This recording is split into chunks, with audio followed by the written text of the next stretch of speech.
Ayan ang ginagawa ng aking chef.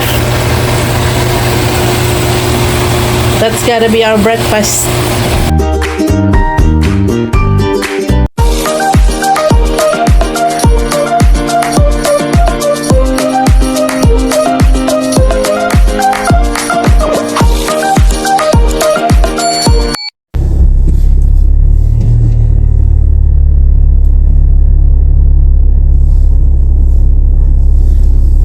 Good morning mga kabayan. Thursday morning po ngayon. Papasok tayo sa trabaho. Nag-snow kagabi overnight, pero hindi naman masyadong nag-accumulate yung snow. So yun po.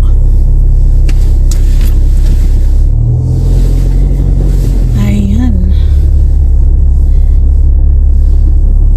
nakasara na yung garage.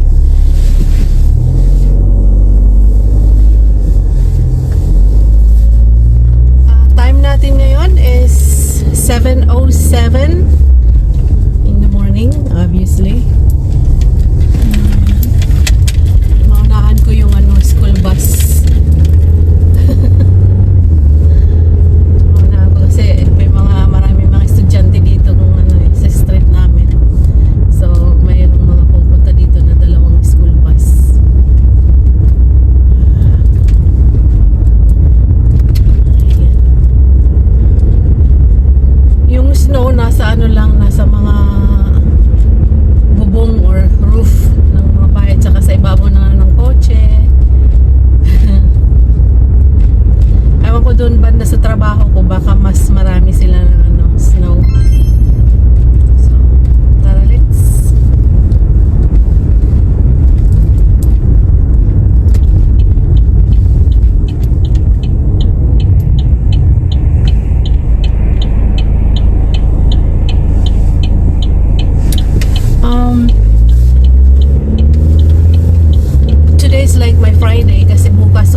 dinadaanan natin ay mga ano to eh, mga farm.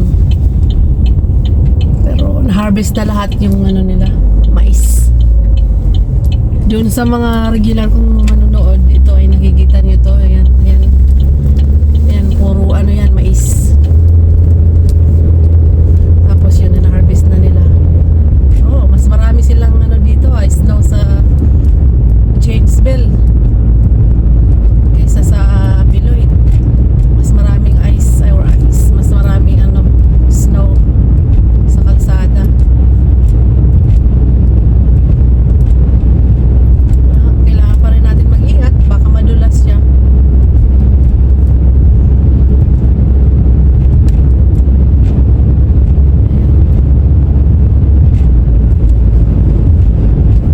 Sige po mga kabayan, at mag-concentrate na tayo dito punta sa trabaho.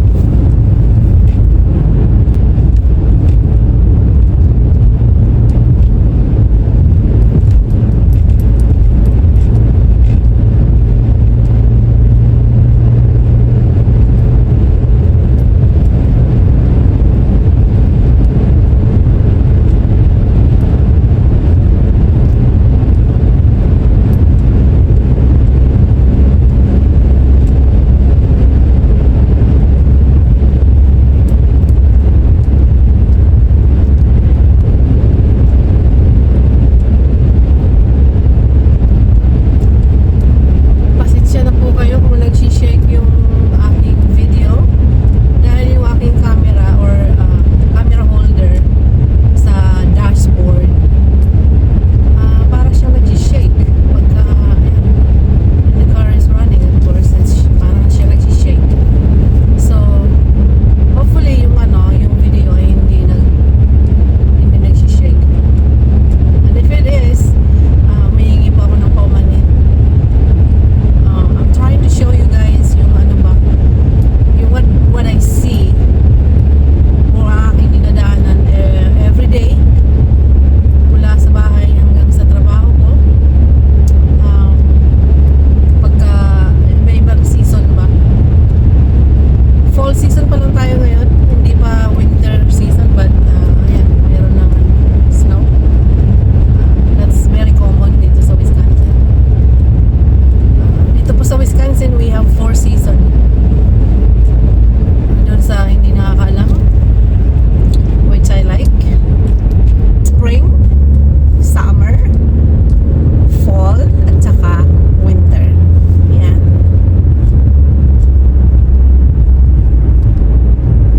Yan po. Ang paborito ko is,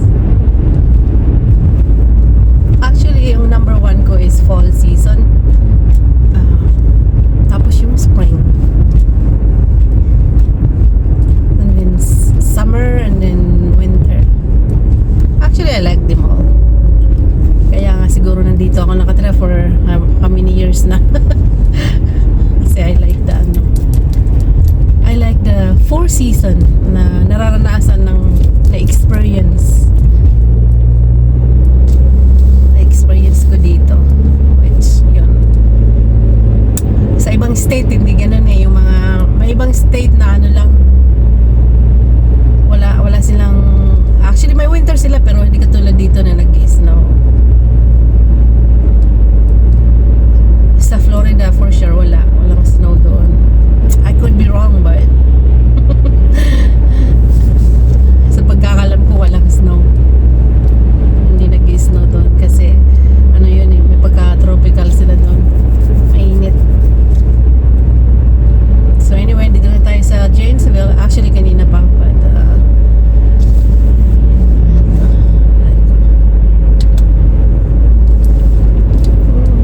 may mga part na malinis, ibig sabihin wala talagang snow. Meron naman, kasi busy ito eh, medyo busy itong road na to right here, itong dinadaanan ko ngayon. Pero yung kanina, yung doon sa farm, syempre ano yun, back road, so hindi masyadong maraming sasakyan ang dumadaan doon, kaya ayun, hindi na ano yung snow, hindi na dadaan-daanan ng mga sasakyan. Dito malinis yung road. sidewalk yun, may makikita ka mga spot. So, yun po mga kabayan. Ito kung mamang ito, lagi kong ito every morning. Ayan, nakita nyo sa right side ko, may aso. Every morning siya, nagkakaano kami. Parehas kami ng schedule niya. Pag-walk ng aso niya. Ako naman, ito, papunta sa trabaho. Every single day. This is kinda nice. I mean, parang nagiging ano na lang, routine. May mga joggers.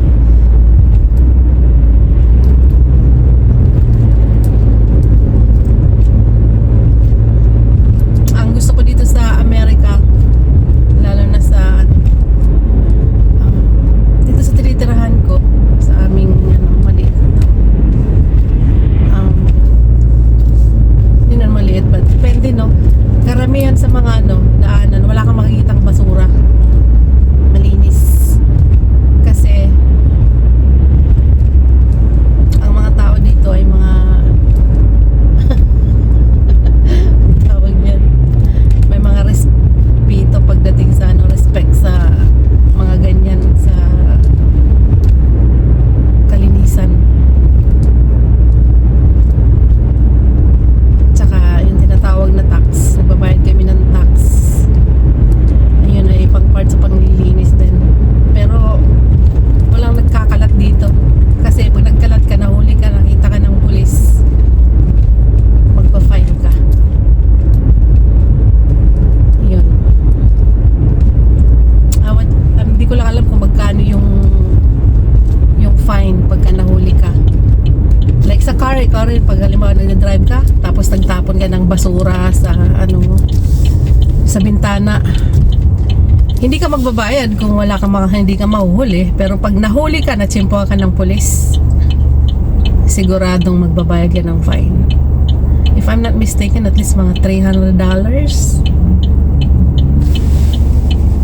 I could be wrong, but ayun. Ayan na, nakikita nyo naman sa vlog ko. Wala kang makikita mga basura, mga nakapundok-pundok or whatever. Hindi sa nag-ano ako, akala sasabihin ng mga ibang Pilipino dyan na karating ka lang ng Amerika, akala mo kung sino ka na. Hindi yun eh. Hindi po yun, mga kabayan.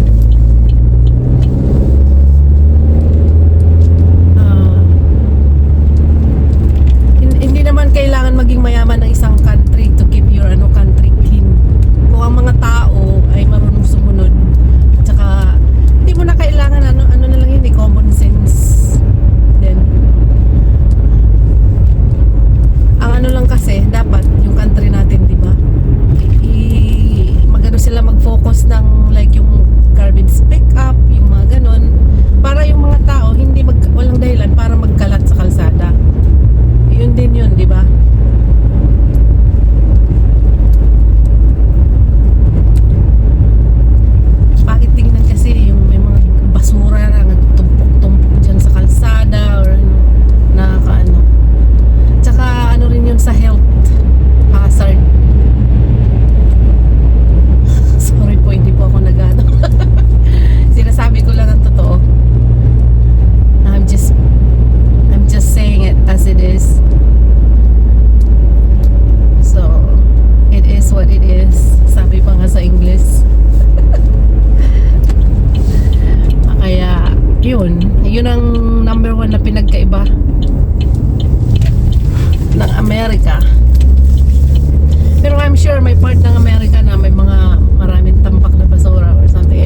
araw po na ano lang eh.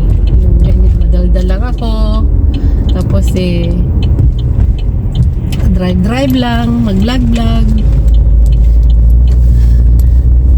The reason I'm doing this is because hindi naman talaga yung vlog na vlog as in katulad sa mga professional vlogger. Hindi po ako pro, hindi pa ako pro. Kaya kung mapapansin nyo yung yung aking pupunta kayo sa aking YouTube channel, ang doon nakalagay is diaries. Waraites is diaries. Yun po yun. Parang mga diary ko lang. Imbis na isusulat mo sa libro or notebook yung mga diaries, di ba? Yung back in the day, pag may diary ka isusulat-sulat mo.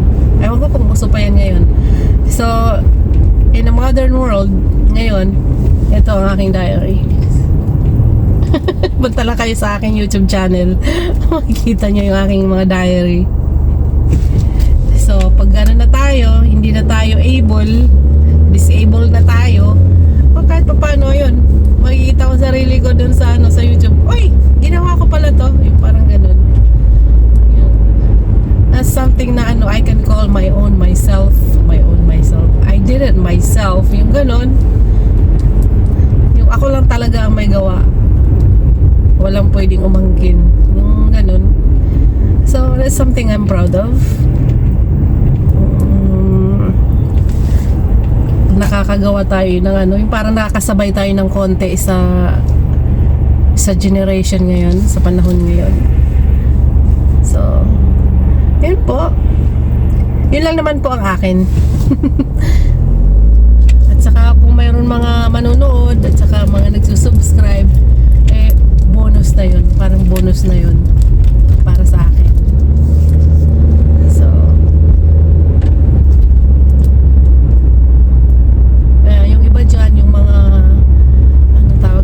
Ibang vloggers, yung iba ay nagbablog sila para kumita, which is there's nothing wrong with it. Basta wala kayong ginagawang krimen while doing it, and there's nothing wrong with it sa opinion ko. Syempre gusto mong kumita sa ganitong paraan, why not, di ba? Like I said, ako rin, kung halimbawa yung channel ko mag-start na mag-monetize, hindi ko ito turn down yan. Siyempre, pinagtrabahoan ko din yan kahit paano, di ba? But, like I said, dumating man o hindi, it's fine with me. Ito na po tayo. Ito, sa aking street, sa trabaho ko. Meron din sila konting snow. Tingnan nyo yung sa grass, mga puti-puti.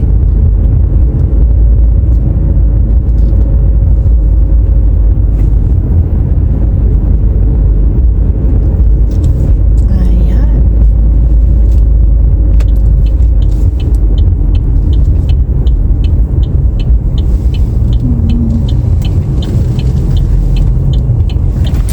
Oops.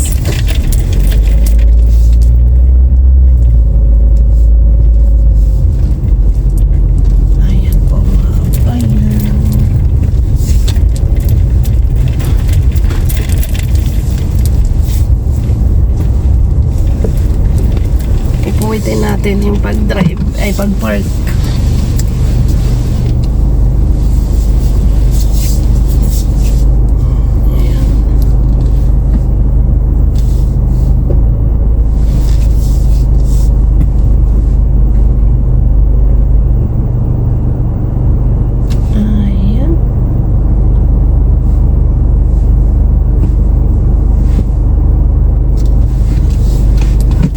Dito na po tayo.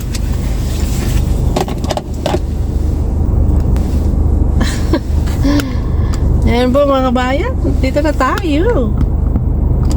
Naka-park.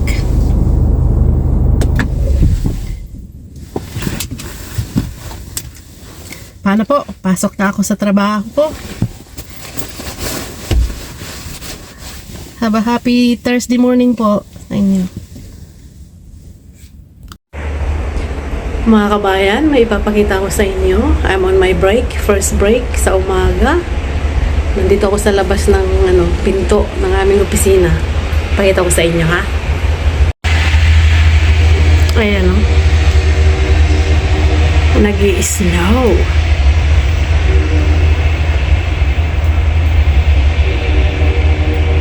Ayan ang sinasabi ko. Pagka maging madulas yan sa kalsada, delikado.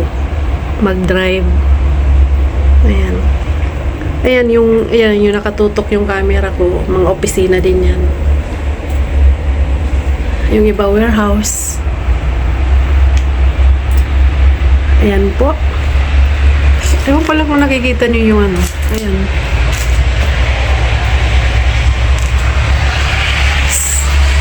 Ay! Yung truck naglaanan na Ay, kala ko siya yung nag-ano ng salt.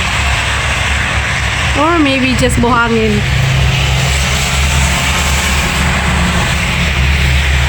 Yung nag-ano, nilalagyan nila ng salt or buhangin yung kalsada para hindi madulas. Okay, pasok na tayo, malamig. Good Sunday morning, mga kabayan. Sorry po, nagulat po ba kayo? Ayan ang ginagawa ng aking chef. That's gotta be our breakfast. Di ba, bebe? Ha? Wala nang iba. Our breakfast. Ayan.